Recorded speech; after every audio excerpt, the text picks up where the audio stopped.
Jacksonville Jaguars fans, welcome into Duval Daily presented by GenJag.com. I'm Jordan DeLugo. Thanks so much for being here. Your Jacksonville Jaguars are 1-0 after defeating the Carolina Panthers 26-10 in the season opener. 2025 is off to a very, very good start for your Jaguars. We're going to get into it, a recap of sorts here today. This is going to be the most vanilla, shortest analysis of the game we have, but it is going to be a basic recap, kind of some offensive and defensive MVPs, some big picture takeaways, and then we'll get into a deeper dive on multiple levels throughout the next several days for y'all. But look, your Jacksonville Jaguars, again, they are 1-0 after defeating the Carolina Panthers 26-10 in Jacksonville. There was a weather delay.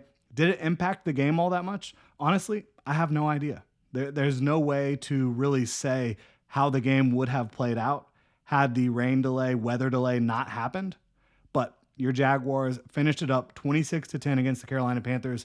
A lot of takeaways from this. We're going to get into it. Really appreciate y'all being here. If you enjoy the content, please like and subscribe. It's all Jags all the time. You can also check out genjag.com/shop, pick up some new Duval gear. Look good while supporting the channel further. So lots of things to get into. I feel so bad for Dewey Wingard, right? Had that pick six negated by a holding call on Jordan Lewis. But Jordan Lewis, he did ball out a little bit, had a hell of an interception off of a Rico Dowdle dropped pass, popped up in the air, and the Jaguars had multiple interceptions and multiple takeaways in this one. The Jaguars were a team that struggled on a historic level in 2024 to take away the football, and they did not struggle to take away the football today. Again, Jordan Lewis, crazy interception. That was absolutely beautiful. Y'all all saw it. You also saw Eric Murray in the first half. I mean, he had an incredible first half. A little bit not quite as good in the second half. Missed a tackle that led to a Chuba Hubbard touchdown. But in the first half, Eric Murray had a pass breakup, popped up in the air. And it was basically an assist for Foye Oluokun getting an interception. And then Foye Oluokun also got a forced fumble in the first half, right? I mean, Foye Oluokun, defensive MVP easily, because you saw Jordan Lewis, standout play, right? Defensively, but also mistake. Eric Murray, multiple standout plays defensively, but a big mistake. Foye Oluokun, he was your defensive MVP today. Multiple forced turnovers and, was a tackling machine. Foye Oluokun typically is a tackling machine. That's how it goes when you talk about watching Foye Oluokun play football, right? 10 tackles on the day, led the team in tackles. Very, very impressive performance for Foye Oluokun, who has been a team captain for the Jaguars since he's been here. He's just that type of player.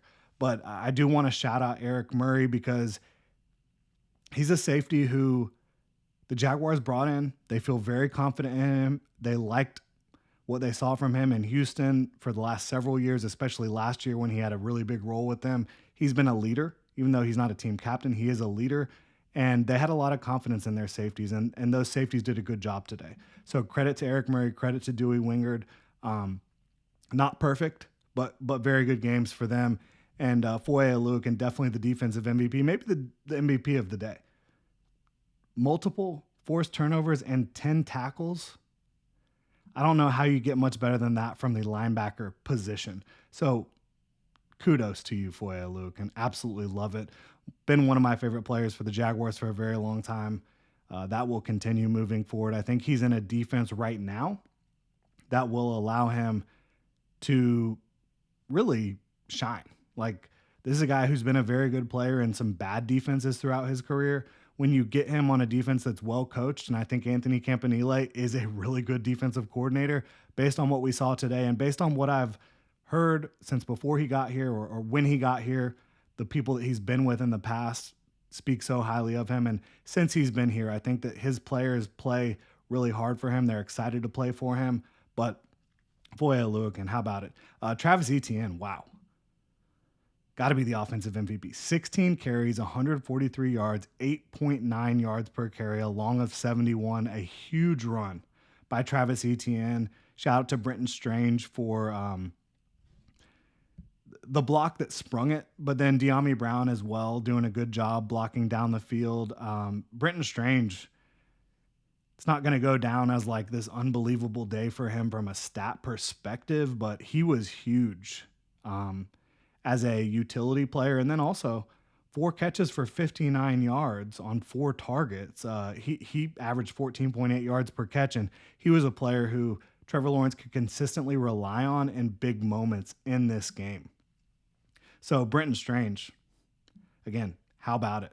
Love to see it from Brenton Strange. And just the Jaguars getting off to a good start after all the hype, after all the storylines this year, to go out and win a game convincingly, 26-10, despite having a lot of issues in this game. That's what you wanted to see. Not perfect, and we will talk about it, but the offense felt so much better from a play calling perspective, confidence, talent, all that stuff.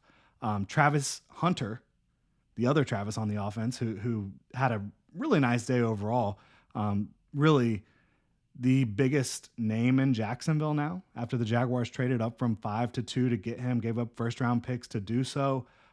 He had a nice day. It wasn't anything crazy, but he was targeted 8 times, 6 catches, 33 yards, 5.5 yards per catch. And again, it was a lot of what I expected. If you've been paying attention here, I expected Travis Hunter to potentially be the Jaguars' leading receiver in terms of catches, not only today, but throughout the year. I predicted he would lead the Jaguars in catches, and he did, because they are going to feed him the football early, often, close to the line of scrimmage, all that stuff. He did have one opportunity that got away from him. It wasn't a perfect throw by Trevor Lawrence by any means, but it was a play that, Travis Hunter got both hands on it. Looked like he should have probably come down with it. Still, Travis Hunter, very good debut. He did get some reps on defense as well. This was not the type of game where the Jaguars needed Travis Hunter to be that type of impact player that you expect from a second overall pick, and that you expect from someone who played both sides of the ball in college and played both sides of the ball today, won the Heisman Trophy, all that stuff. They didn't need him to be that player today, but it was a good start for Travis Hunter. And obviously that's what everybody is paying attention to nationally, is Travis Hunter. But, overall, not a eye-popping performance from Travis Hunter, but a good, solid start to his NFL career. Offense felt so much better, so much cleaner called. The running game looked a lot better. They were clearing holes routinely.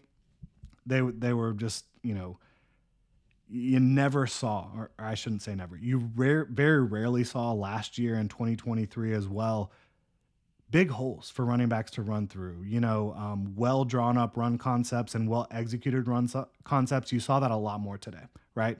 And then the defense as well felt so much better. You saw some blitz dialed up. You saw guys that really feel more comfortable in zone coverage. The Jaguars were a much more man-heavy defense last year, one of the most man-heavy defenses we've seen in recent years under Ryan Nielsen. Tyson Campbell is a much better zone corner. You bring in Travis Hunter, he's a really good zone corner. Then your safeties, Eric Murray, Dewey Winger, they're able to read what's in front of them and make plays on the ball. And I just think that you saw that in a very big way today.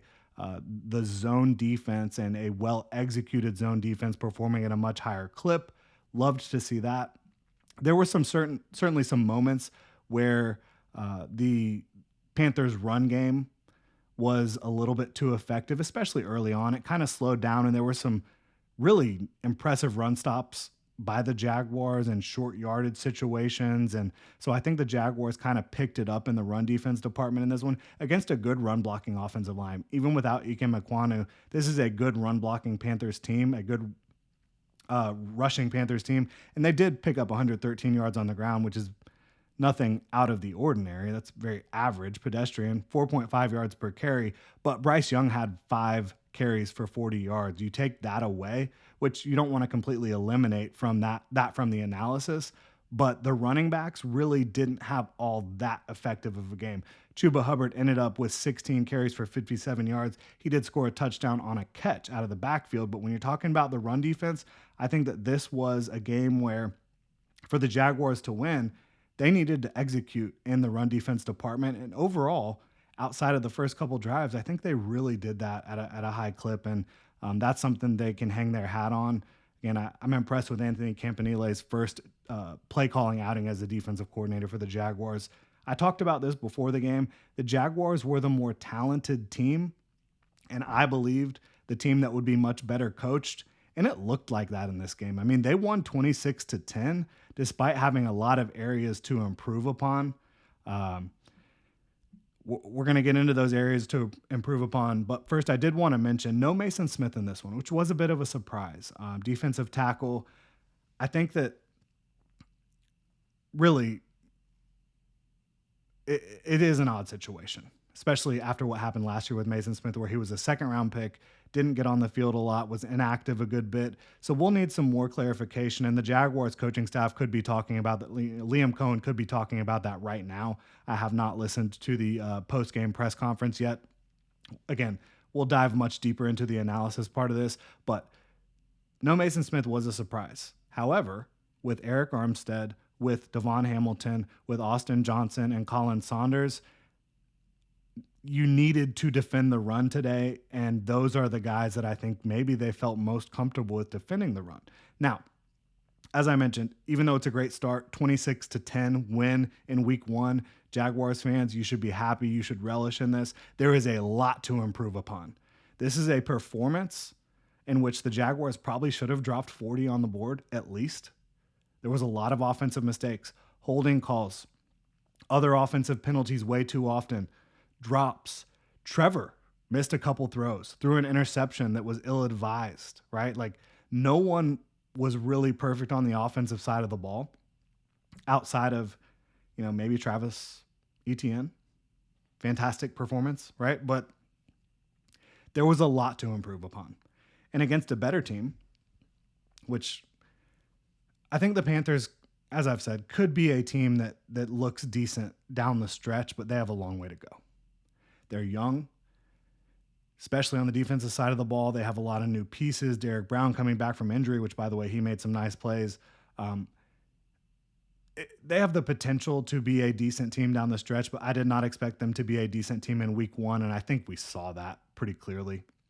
So there's a lot to improve upon if the Jaguars want to contend with the best teams in the league. And they've got a number of very good teams on their schedule coming up. They've got the Bengals next week. They've got the Texans in week 3. They got the 49ers. They got the Chiefs. They got the Seahawks and the Rams. Like, there's a lot of good teams upcoming on this schedule. So they're going to have to play better. They're going to have to reduce the penalties. I mean, the penalties were atrocious in this game by the Jaguars. And that was an issue that we saw throughout the preseason, throughout training camp, throughout these practices, pulling up the penalty yardage. It's not something you want to see. It's really ugly. 11 penalties for 93 yards for the Jaguars is far too many penalties. You can't have that. You can't have the drops. You can't have the missed throws. And this is not a complete indictment on the offensive line or Trevor Lawrence or the receivers. It's just they need to clean things up a good bit if they want to, again, be able to contend with the best teams in this league. You were able to get away with this stuff against the Panthers, which I expected them to be able to get away with it, and they did. But they had some misses. They had too many misses in this game. From an execution standpoint, the things you can control, they did not control well enough. And if they did control them better, you wouldn't have seen Cam Little attempting 4 field goals. You would have seen probably 40 points on the board. It's early. This is not to say you should panic even though you're 1-0. This is to say the Jaguars need to get better moving forward. They need to play a cleaner game, especially offensively, moving forward if they want to beat the Bengals next week, if they want to beat a lot of the tough teams on their schedule upcoming, right? That's just bottom line. That's the way it is. But I think it was a good start. It wasn't perfect. You don't need to be perfect in this type of game. You just need to get the W. And they got the W, a resounding win against the Carolina Panthers.